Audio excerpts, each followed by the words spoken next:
Hi, I'm Rachel Yatuzis, and I'm going to tell you the easiest way to clean wood blinds. Some people have different methods. It really depends on how picky you are. You can use a vacuum extension to just suck some excess dust off of it. You can use a feather duster to just go over the blinds and remove some excess dust and things like that.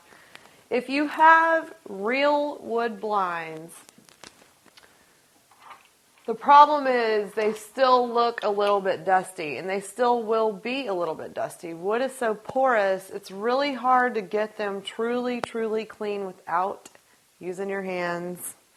There's really not an easy way to do it. I say grab a bucket of water, splash a little bit of vinegar in there, get you a rag, and make sure you have a couple of hours to dedicate to this if you need to clean all the blinds in your house. Just dip your rag in the vinegar and water and get to work.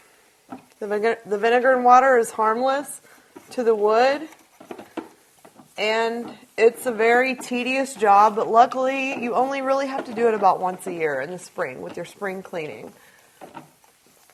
You want to make sure to get all the little cracks and crevices. You want to make sure that also, if you're going to take the time to clean your blinds this way and truly clean your blinds, you want to flip them over and do the other side. It is time consuming, but it makes a huge difference when your blinds look brand new. It can really change the whole feel of a room, and it can really determine whether your house really looks clean or not. I'm Rachel Yatuzis, and that's the easiest way to clean wood blinds.